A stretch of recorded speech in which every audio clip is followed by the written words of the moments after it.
మీ అందరికి కూడా ప్రభువైన యేసుక్రీస్తు ఘనమైన నామములో నా హృదయపూర్వక వందనములు. ఈరోజు చక్కని అంశాన్ని నేర్చుకుందాం. అంశం ఏంటంటే బీదలు ఎవరికి సహాయం చేయాలి. బీదలు అంటే పేదవారు అంటారు కదా, పేదవారు అంటారు కదా, లేదా యాచకులు అని అంటారు. ఇంకా పచ్చిగా చెప్పడం అడుక్కునేవారు అంతే, వాళ్ళనే అంటారు కదా బీదవారు అంటే. బీదవారు అంటే అన్నము పానము వస్త్రము లేనివారు, నివసించడానికి గుడారము లేనివంటి వారు, దిక్కుమాలిన వారు, దరిద్రులు, ఇలా ఎన్నో పర్యాపదాలు వస్తాయి. ఏంటమ్మా ఎవరు చెప్పాను? అవును, ఎవరు చెప్పాను? మీకు చెప్పానా? నేను మీకు చెప్పాను అని అడుగుతున్నాను. మీరు విన్నారా బీదలు ఎవరు అనే పాఠాన్ని? ఆ లైవ్తో మీకేం పని?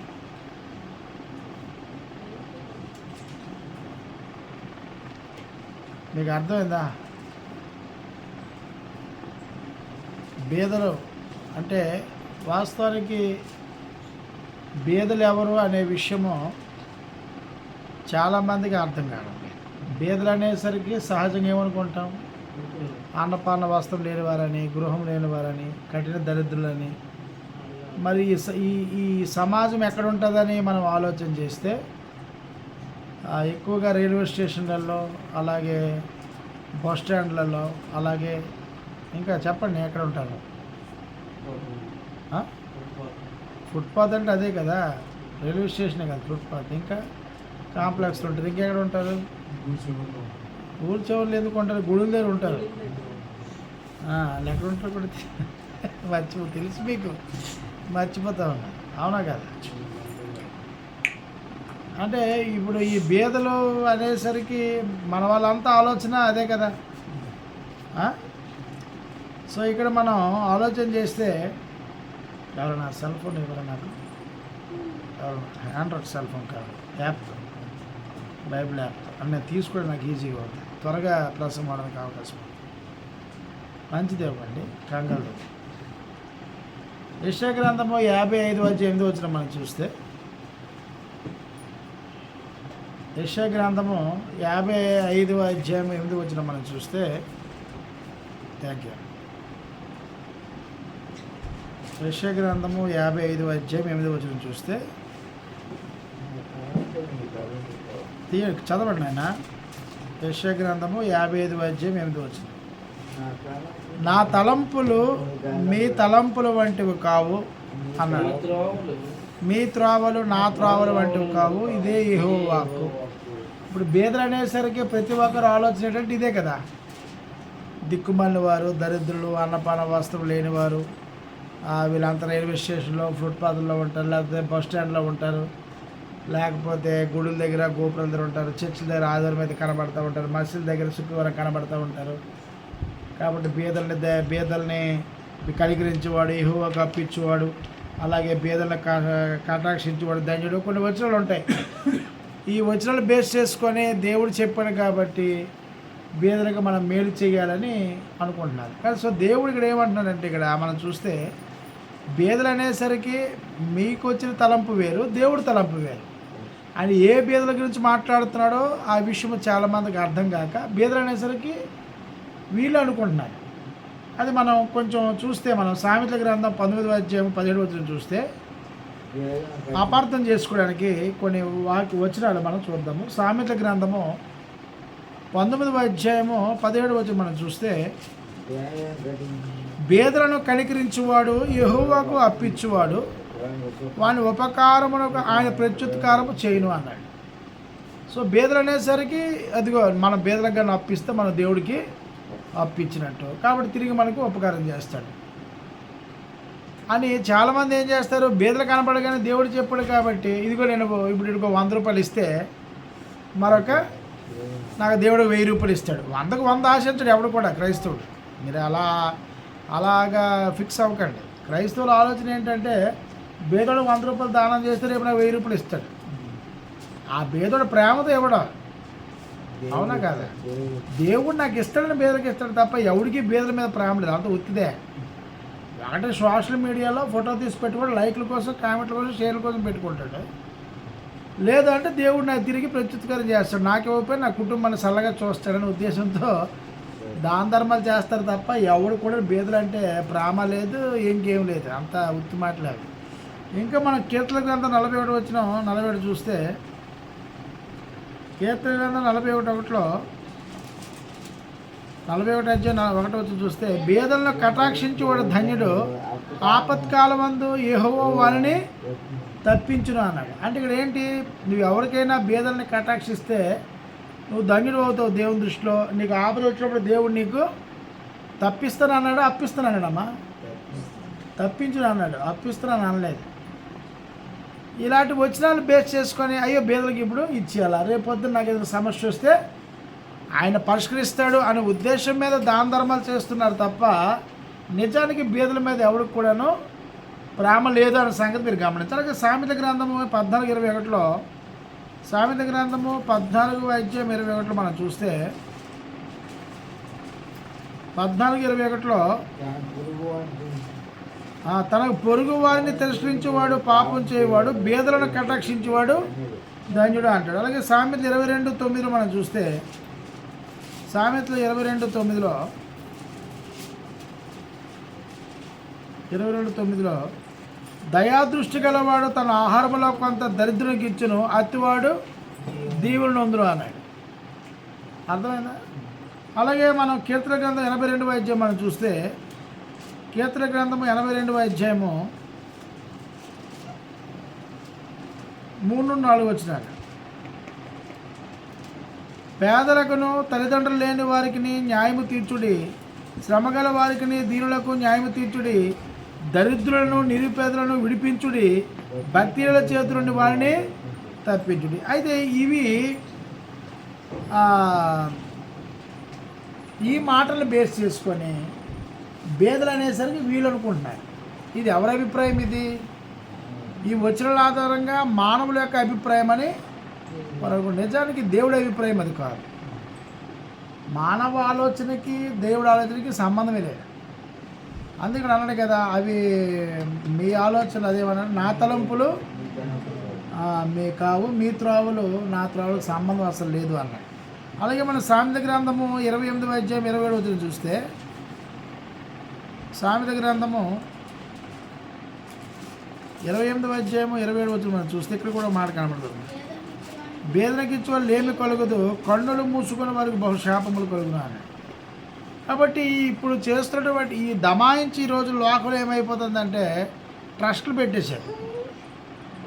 క్రైస్తువులు కూడా ట్రస్టులు పెట్టారు, హిందువులు కూడా ట్రస్టులు పెట్టి బేదలకి దమాయించి సేవలు చేస్తున్నారు. మీకు అర్థమైంది? అర్థమైంది.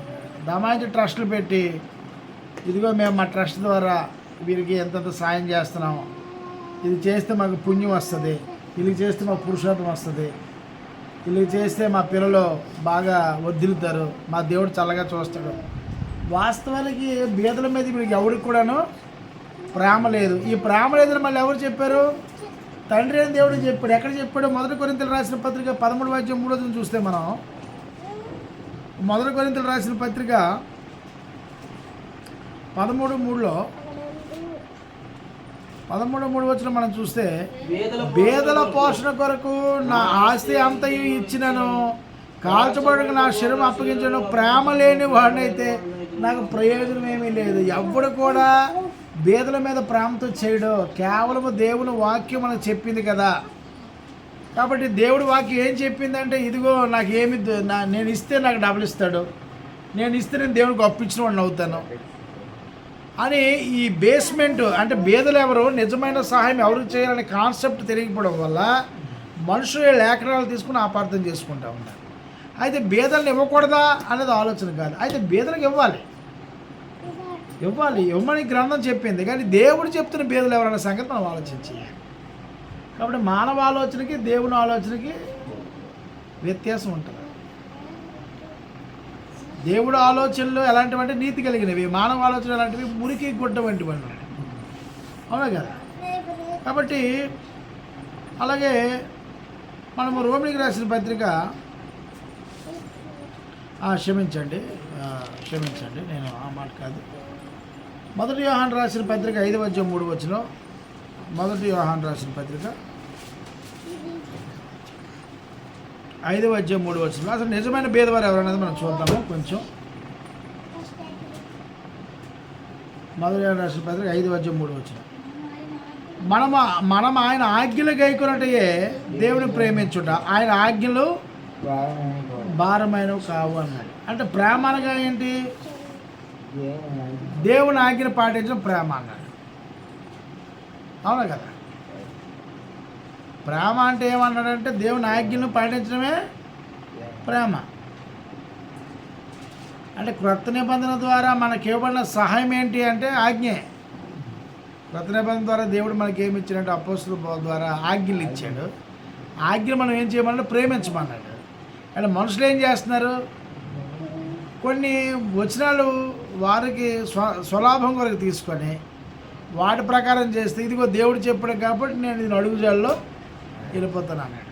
ఇప్పుడు ఉదాహరణకి మీరు అపోస్తల కార్యములు 10వ అధ్యాయం కొన్నేళ్ళ కుటుంబం చూస్తే కొన్నేళ్ళ గురించి అద్భుతంగా దేవుడు చెప్తాడు అక్కడ. అవునా కదా?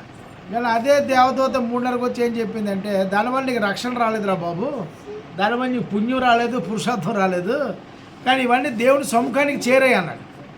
సో ఇప్పుడు నీకు రక్షణ కావాలి అంటే నిజమైన బేదలు ఎవరో తెలుసుకొని ముందు అది వినరు నాయన అని చెప్పి అప్పుడు దైవజనుడి ద్వారా పిలిపించుకొని అక్కడ లేఖనాలు విని వారు మరలా బాప్తీసం పొందినట్టు మనకు కనబడుతుంది. అపోస్తల కార్యాలు కొన్నేళ్ళ కుటుంబం మనకు కనబడుతుంది. సో ఇప్పుడు దేవుడు చెప్తున్నటువంటి నిజమైన బేదలు ఎవరో అని మనం ఆలోచన చేస్తే ఇప్పుడు మదర్ తెరెసా గారు వచ్చారు కదా. మదర్ తెరెసా మీకు తెలుసు కదా. ఆమె రోమన్ క్యాథలిక్ మినిస్ట్రీకి చెందినటువంటి స్త్రీ. ఆ మత శాఖానికి ఆ మత నమ్మింది. ఈవిడ ఇండియాకి వచ్చిన తర్వాత ఏం చేసిందంటే రోడ్డు మీద కనబడినోడికి, దొంగడికి, దోపిడికి అట్లా అందరినీ సేవ చేసింది లేదు. ఈ సేవ ఎవరు చేసింది? శరీరానికి చేసిందా, ఆత్మకు చేసిందా? శరీరానికి సేవ చేసింది, ఆత్మను చేయలే. బేదలైనా ఉన్నతమైన వారైనా ఎవరైనా సరే ఆమె శరీరానికి సేవ చేసింది తప్ప ఆత్మ చేయలేదు. పాయింట్ అర్థం. శరీరానికి ఎంత చేసినా సరే ఏదో ఒక రోజు ఈ దేహాన్ని లోకంలో విడిచిపెట్టాలి. కానీ ఆత్మకు చేసే సహాయము యుగ యుగాలు ఆ సహాయం దేవుని దగ్గర ఉంటుంది. కాబట్టి దేవుడు ఏ భేద గురించి మనం చెప్తున్నాడో మనం చూద్దాం. యోహాను సువార్త 6:63 యోహాను సువార్త 6:63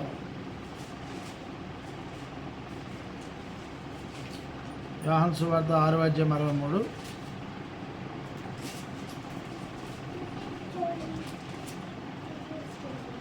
ఆత్మయే జీవింపజేయుచున్నది, శరీరము కేవలం నిష్ప్రయోజనము. నేను మీతో చెప్పిన మాటలు ఆత్మయు జీవమునై ఉన్నవు కానీ అన్నాడు. అంటే మీరు ఎవరికి ఏది సహాయం చేయాలో తెలియక బేదలకి సహాయం చేయమని చెప్పాను కదా అని చెప్పి శరీరము బయటకు కనిపించే శరీరం గల మనుషులకి ఏం చేస్తున్నారంటే సహాయం చేస్తూ ఉన్నారు. అసలైన దానికి ఇవ్వాల్సినటువంటి సహాయం ఏం చేస్తారంటే అది మర్చిపోతూ ఉన్నారు. భౌతికమైనటువంటి మనుషులు ఎవరైతే ఉన్నారో, దరిద్రులుగా మీకు కనబడతా ఉన్నారో, వారికి మీకు లేమిలో ఇచ్చి వారిని పోషిస్తున్నారు. కానీ లోపల ఉన్నటువంటి ఆత్మ ఏదైతే నివాసం చేస్తుందో దానికి అవసరమైనటువంటి పోషణ, దానికి ఇవ్వాల్సినటువంటి సహాయము మీరు ఇవ్వలేకపోతున్నారు. దేవుడు చెప్పే బేదలు ఎవరనంటే వాక్యానికి లోబడిన వారు, దేవుని సువార్తకు లోబడిన వారి గురించి మాట్లాడుతూ ఉన్నాడు. యాకోబు రాసిన పత్రిక 1:21 మనం చూస్తే, యాకోబు రాసిన పత్రిక 1:21 మనం చూస్తే, అందుచేత సమస్త కల్మషమును విర్రవీగుచున్న దుష్టత్వను మాని లోపల నాటబడి, ఏం నాటమన్నాడు? లోపల నాటబడి మీ ఆత్మను రక్షించుటకు శక్తిగల వాక్యములు సాత్వికముతో దేంతో అంగీకరించాలి? బల్లగుద్ది చేసే ప్రసంగాల ద్వారా కాదు, సాత్వికతో, మృదువుగా, ప్రేమతో నెమ్మదిగా దేవుడు చెప్పే లేఖనాలు నిజమైన వాళ్ళు రూఢిపరుచుకుని అవి నమ్మాలి. మీకు అర్థమైందా? నిజమైన భేదుడు ఎవరు చెప్పనా? ఉదాహరణకి మీకు అనిల్ అంబానీ ఉన్నాడు కదా, మన భారతదేశంలో కుబేరుడు, ప్రపంచ కుబేరుడు కాదు ఆయన, మన భారతదేశం కుబేరుడు కదా. ఈ కుబేరుడు దరిద్రుడా ధనికుడా చెప్పండి? దరిద్రుడు. బైబిల్ ప్రకారం అయితే భేదోడు. ఎలా భేదోడు? భౌతికంగా ఈయన ఇండియాలో నెంబర్ 1 ధనవంతుడు, కానీ దేవుని వాక్యం అసలు అతను తెలియదు. దేవుని వాక్యం మెరగలందరూ దరిద్రులే, వాళ్ళంతా భేదవాళ్ళే. కాబట్టి శక్తి గల దేవుని వాక్యం అనేది ఆ భేదవాడు. ఏ భేదవాడు? నేను ఉన్నతమైన వాడు లోకంలో చెప్పిన వాడికి ఉన్నతమైన వాక్యాన్ని చేంజ్ చేయాలి. ఇప్పుడు మనం అన్నీ సహాయం చేయాలి. ఇది కాన్సెప్ట్. చూడండి, యాకోబు రాసిన పత్రిక 2:5లో, యాకోబు రాసిన 2:5లో చెప్తాడు ఇంకా స్పష్టంగా, నా ప్రియ సహోదరులారా ఆలకించుడి, ఈ లోక విషయంలో దరిద్రులైన వారిని విశ్వాసమందు, అదండి చెప్పడా స్పష్టంగా, ఈ లోకంలో ధనవంతులమే, మేము కుబేరులమే. సీఎం మా మాట వింటాడు, పిఎం మా మాట వింటాడు, ఐజీ నా మాట వింటాడు, మేము చిటికేస్తే అన్నీ మా కాళ్ళ దగ్గరికి వస్తాయి అంటున్నాడు. వాళ్ళందరినీ డబ్బు చూసి, అవునా, నీ పై రూపాన్ని చూసి వారిని సలాం కొడతారు, కానీ నువ్వు చుట్టుకేస్తే దేవుడు మాత్రం రాడు, వస్తాడా? కాబట్టి వాళ్ళు ఏమనుకుంటున్నారట? లోకంలో ఏమైనా దరిద్రులు, దేవుని దృష్టిలో దరిద్రులు. మరి నువ్వెవడివి? నీవు అతని దృష్టిలో దరిద్రుడివి, కానీ నువ్వు దేవుని దృష్టిలో ఏమైనావు? భాగ్యవంతుడు. ఏ రీతిగా?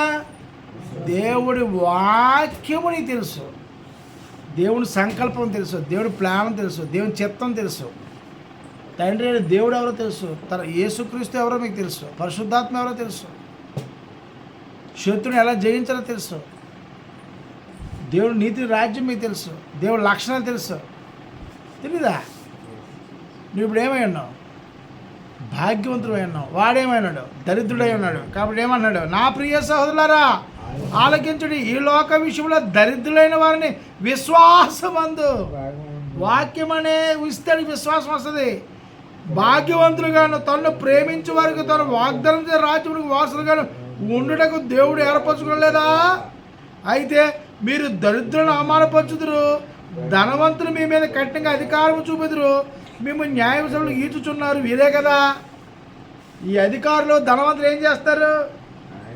భాగ్యవంతులమైన మనల్ని, వీళ్ళు భాగ్యవంతులు అనుకునే వారు దరిద్రులు కదా, వీళ్ళు మనకు సభలకు అప్పచెప్పేస్తున్నారు. నిజమైన భేదవారు ఎవరమ్మా?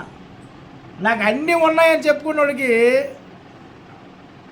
తండ్రి ఎవరో తెలియదు, సృష్టికర్త ఎవరో తెలియదు, ఆయనకి ఆరాధించే పద్ధతి తెలియదు, దేవుని పేరు తెలియదు, దేవుని రూపం తెలియదు, దేవుడు ఉండే చోటు తెలియదు, మానవుడు భూమి మీద ఎందుకు నివాసం చేస్తున్నాడో తెలియదు, ఈ భూమి మీద మానవుడు యొక్క మనుగడ ఎందుకు అంతమవుతుందో తెలియదు, తిరిగి ఈ మానవుడు ఏ లోకానికి వెళ్తాడో తెలియదు. కాబట్టి వాడు లోకంలో ఏమైనాడు? దరిద్రుడు, భేదవాడు. ఇప్పుడు భాగ్యవంతులు మనం. ఎవరైనా మనం చూసి నీకేటు ఉందో నీ బతికెందని అనుకోండి, నువ్వేమన్నా? ఎవరు చెప్పారు నీకు? నేను భాగ్యవంతుడురా, నువ్వు వస్త్రహీనుడివి, నువ్వు దిగంబరివి. దెబ్బలు పడినట్టే ఉన్నాను ఈరోజు. ప్రార్థన సమయంలో పిల్లలు చేయకూడదు కదా అలాగా. మీకు అర్థమైందా? ఇంకా మనం ముందు చూస్తే ప్రకటన గ్రంథము ఇక్కడ చెప్తాడు, నువ్వు దిగంబరు దిక్కుమల్లు అని అంటాడు, దరిద్రుడు అంటాడు ధనవంతుడికి ప్రభువైన యేసుక్రీస్తు వారు. ప్రకటన గ్రంథం 3వ అధ్యాయము 15 నుండి 19 చూస్తే ఎవరు తిడుతున్నాడు ఇక్కడ? లోకంలో ధనవంతుడు అని చెప్పుకునే వాడికి. నీకు అర్థమైందా? నువ్వు కోటీశ్వరులు, నీకు దేవుడు తెలుసు, తండ్రి పేరు తెలుసు, దేవుణ్ణి ఆరాధించే విధానం తెలుసు, తండ్రిని మెప్పి ఎలా పొందుకోని తెలుసు, తండ్రి ప్రేమ ఎలా పొందుకోని తెలుసు. అది తెలియదు. దరిద్రుడు ఏమంటున్నాడు? నువ్వు దౌర్భాగ్యుడువు, దిక్కుమాలివాడవు, మళ్ళీ దరిద్రుడువు, గుడ్డివాడవును, దిగంబడవై ఉన్నావని ఎరుగక నేను ధనవంతుడును. ఏమన్నాడు? నేను ధనవంతుడిని, ధనవృద్ధి చేసుకుని ఉన్నాను, నాకు ఏమీ కుదరని చెప్పుకుంటున్నావు.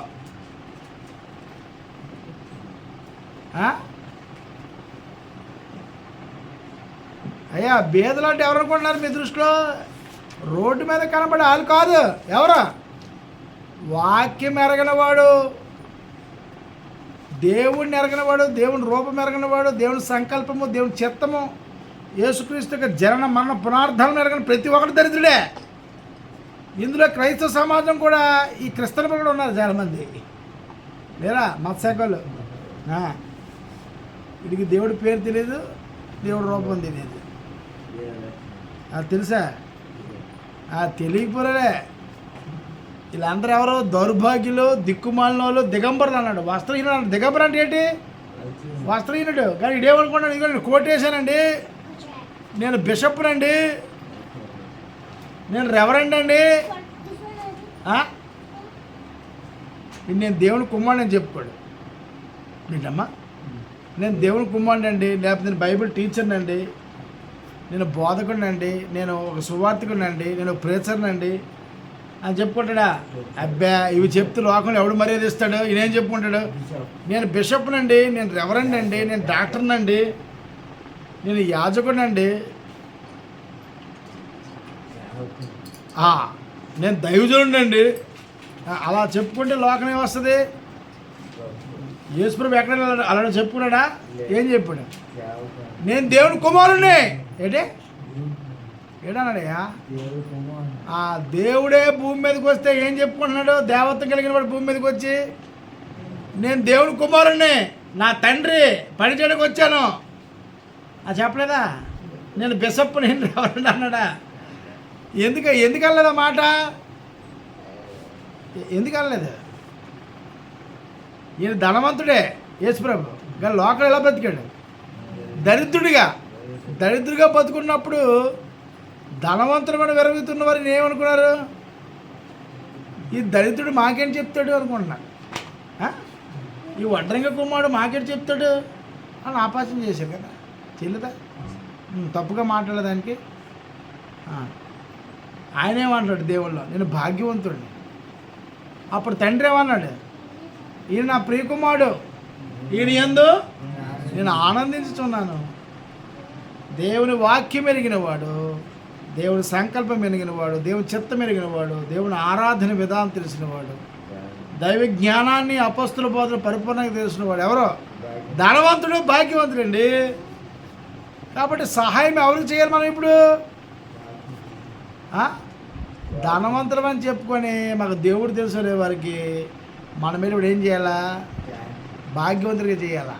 ఒరే బాబు, నీకున్న కార్లు మేడలు బట్టి, నీకున్న అధికారం బట్టి నువ్వు ధనవంతుడు అనుకుంటున్నావు, కానీ అసలు నువ్వు దరిద్రుడు నువ్వు అను మల్లకృష్ణకి. నువ్వు నేను రేకింట్లో ఉన్నాను, నువ్వు మేడింట్లో ఉన్నావు, 3 అంతస్తులు, నువ్వు దరిద్రుడు బాబు అని చెప్పండి. అవునా కాదు? ఏంటి? నాకు చాలామంది ఏమంటారు, రమేష్ గారి దగ్గర బోల్ డబ్బు ఉందండి, మా ఎంత నమ్మదు డబ్బులు లేవంటే. మా నాన్న అలాగేనేవాడు. మా నాన్న నా కొడుకు డబ్బులు లేవంటే నేను నమ్మనండి. ఎవరు నమ్మరు. ఎందుకు నమ్మరు? భాగ్యవంతుడిగా కనబడతారు లోకంలో. నేను తగ్గం. అబ్బే ఎవరు? మా తండ్రి ఎవరు? శ్రీమంతుడు. మరి కొడుకుని తగ్గుతాం ఏంటండి ఎక్కడన్నా? 200 నా భార్య ఈరోజు దరిద్రంలో కూడా తెచ్చి బిర్యానీ తిన్నాను, చికెన్ బిర్యానీ. నేను అదే అన్నా, ఉన్నప్పుడు ఎవడో తెచ్చుకుంటాను, లేనప్పుడు తెచ్చుకోవడమే రాజసం. అవునా కదా? అవునా కదండి? దేవుడు శక్తి తిరిగినాడు. నేను నాకెందుకండి మళ్ళీ ఇప్పుడు రాత్రి ప్రార్థన చేస్తే నాయన తెల్లవలేసి ఏం చేస్తాడు ఆయన? ఈ నూనె వెంట అయిపోయిందని మళ్ళీ ఏం చేస్తాడు? మళ్ళీ పాత్ర నూనె నింపేస్తాడు. నింపినోడు ఉంటే మనకేటండి చింత? మీ చింత యావద్దు మీ ప్రతి అవసరము ఆయన ప్రభు ఏమన్నారండి బతుకున్న కాలంలో చెప్పండి అమ్మ. బ్రతుకునమంటే భూమి మీద కాలం ఏమన్నాడు? మీకు ఏది అవసరం నామంలో, నా నామంలో మీరు తండ్రిని వేడుకోండి, మీకు అన్నీ మీరు అడగరు, ఆయన ఇవ్వడం. అనుమానం అడుగుతారు, అందుకే దక్కదు. విశ్వాసం అడిగితే అన్నీ దొరికిపోతాయి. ఇందులో ఆయన వచ్చి డబ్బులు ఇచ్చి వెళ్ళిపోయాడు. ఇంకా ₹1,000 లేదండి, ఇచ్చిన అంతే. భాగ్యవంతుడు కదా. కాబట్టి బేదలు అంటే ఎవరికి సాయం చేయాలని గ్రంథం మనకు చెప్తుందంటే, భాగ్యవంతులు అని చెప్పుకునే వారు దేవుని దృష్టిలో దరిద్రులై ఉన్నారు. దేవుడు అంటే దరిద్ర దృష్టిలో, ధనవంతుల దృష్టిలో దరిద్రంగా కనబడుతుంది. దేవుడు నిన్ను భాగ్యవంతుడిగా చేశాడు. ఇప్పుడు నువ్వు వాళ్ళకి అప్పు ఇవ్వాలా? ఏడప్పు? ఇదిగో దేవుని సంకల్పం నాకు తెలుసు, నీకు ఇస్తాను, మళ్ళీ నువ్వు బాగా నేర్చుకొని అప్పు నాకు తీర్చు. ఎలా తీర్చాలా? మళ్ళీ 10 మందికి తెలియజేయాలి. ఎంత పడుకుంటున్నారు రేటు మీరు? పడుకోకండి, నాకు నిద్ర రాదు, రోజంతా చెప్పండి, చెప్తాను కదా. మార్కు సువార్త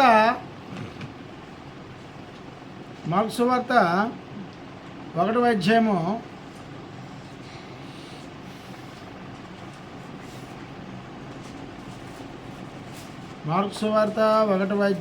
37-38 వచ్చినాడు. ఆయనను కనుగొని అందరూ నేను వెతుకుచున్నారని ఆయనతో చెప్పగా, ఆయన ఇతర సమీప గ్రామంలోనూ నేను ప్రకటించినట్లు విడుదల రండి, ఇందు నిమిత్తమే కాదు నేను బయలుదేరి వచ్చిందండి వాడితో చెప్పి. అందరూ వెతుకుతున్నాడు యేసుప్రభు. దేనికోసం? ఎందుకు వెతుకుతున్నారు యేసుప్రభు కోసం చెప్పండి. యేసుప్రభు వెళ్తే ఏం దొరుకుతాయి? రొట్లు, ఇంకేం దొరుకుతాయి? చేపలు, ఇంకా స్వస్థతలు, ఇంకా దెయ్యాలు కొడతాడు. అందుకు పరిగెడుతున్నారు తెల్లవల్లేసి. ఇప్పుడు కూడా లోకం దేనికోసం పరిగెడుతుంది? యేసుప్రభు అంట. అప్పులు తీయడానికి, పిల్లలు పెళ్ళిళ్ళు అవ్వడానికి, ఉద్యోగాలు రావడానికి, ఫ్యామిలీ సెటిల్ అవ్వడానికి, దీనికోసమే ఇవ్వడానికి వచ్చాడు యేసుప్రభు. ఈ పనికి మళ్ళీ చెత్త అంతా, ఇదంతా చెత్త కాదా? పౌలేమన్నాడు? సమస్తమును నేను పెంట అన్నాడు. అంటే దేవుడి గురించి పరిపూర్ణ అవగాహన కలిగిన వాడు సమస్తను ఎలా ఎంచుకుంటాడు? దాన్ని పెంటగా ఎంచుకుంటాడు. నాకు చర్చ్ బిల్డింగ్ లేదు కదా, నా భార్య ఏమందంటే, మరి చర్చ్ బిల్డింగ్ అంటే మనం అన్నీ ఏంటంటారు, ఇటుకలతో బాగా కడితే జనాలు వస్తారని అన్న. అది ఏమంటే ఇల్లు అమ్మేద్దాం పదా అన్న. ఎవరన్నా ఎందుకు కింద చర్చి మీద లేదు అమ్మే అన్న, ఇవన్నీ వద్దు అన్న. మేము ఏ ఆలోచన కలిగి ఉన్నాం? దేవుడు నీతి రాజ్యం ప్రకటన అన్నప్పుడు ఈ భౌతిక నీళ్ళు మనకెందుకు? ఉండడానికి నీడ అంటే రోడ్డు మీద అడుక్కుని ఉన్నాడు, మనం ఉండలేమా? మునుపు ఆ స్థితిగతులు మనకి దేవుడు రాగలేదా? కాబట్టి దేవుని దగ్గరికి వచ్చి ఏం వెతకాలి అన్నా? నీతి ఎతకాలి, జ్ఞానం ఎతకాలి, పరిశుద్ధి అడగాలి, దేవుడి స్వభావం వెతకాలి. కానీ వీళ్ళే వెతుకుతున్నారు యేసుప్రభు కోసం, రొట్టెల కోసం, స్వస్థతల కోసం ఇవి వెతుకుతున్నారు. అంతేనా? ఆయన దేనికి వచ్చాడని చెప్తున్నాడు? సువార్త ప్రకటనకి వచ్చాడని చెప్తున్నాడు. ఎవరికి? బేదలకు సువార్త ప్రకటనకి వచ్చాడని చెప్తున్నాడు. ఎవరు? యేసుప్రభు. అక్కడ మనకి ప్రవక్త కూడా అదే ప్రకటించాడు కదా. యెషయా గ్రంథం 61:1లోన యేసుప్రభు 12 భూమి మీదకి. యెషయా గ్రంథం 61:1లో ప్రభువు యెహోవా ఆత్మ నా మీద వచ్చి ఉన్నది, దీనులకు సువార్త మనం ప్రకటించుటకు, యెహోవా నన్ను అభిషేకించును, నలిగిన హృదయము గల వారిని దృఢపరచుకును, చెరలో ఉన్న వారి విడుదలను, బంధించబడిన వారు విముక్తిని ప్రకటించుటకు అన్నాడు అక్కడ. అలాగే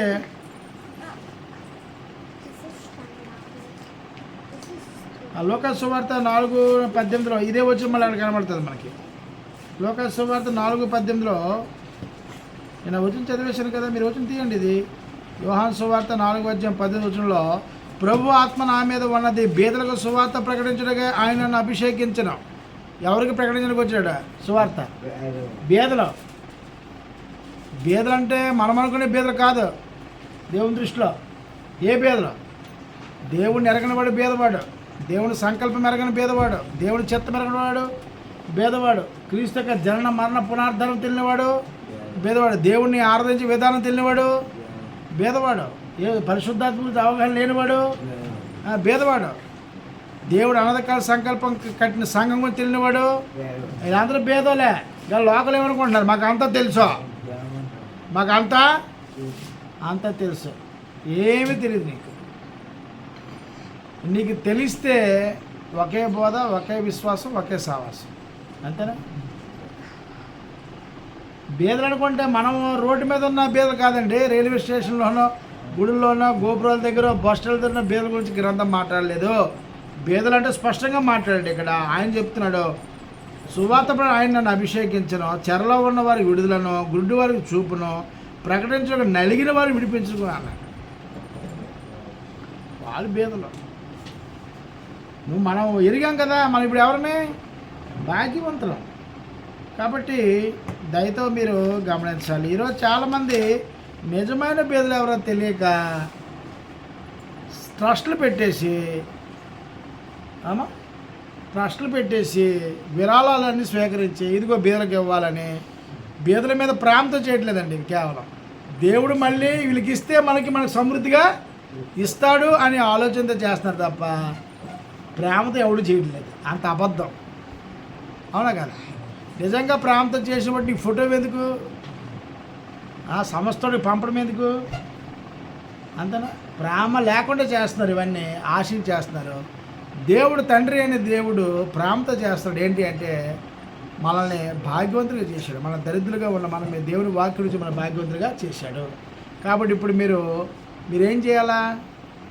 ధనవంతులుగా లోకంలో ఉన్నామని చెప్పుకునేవారు వారు బీదవారుగా, వస్త్రహీనులుగా, దౌర్భాగ్యులుగా ఉన్నారు. కాబట్టి అలాంటి వారికి మీరు దేవుని వాక్యం ఇచ్చి వారిని మరలా భాగ్యవంతులుగా, దేవుని దృష్టిలో భాగ్యవంతులుగా చేయాలి. అప్పుడు వాళ్ళు చెప్పాలి, ఎవరో బాబు నువ్వు భాగ్యవంతులుగా దరిద్రుడివి, దేవుణ్ణి ఎరగనివాడు దరిద్రుడు, దేవుని రూపం ఎరగనివాడు దరిద్రుడు, దేవుని ఆరాధన విధానం తిరిగినవాడు దరిద్రుడు, దేవుని సంకల్పం తిరిగినవాడు దరిద్రుడు, దేవుడు కట్టిన సంఘం తిరిగినవాడు దరిద్రుడు.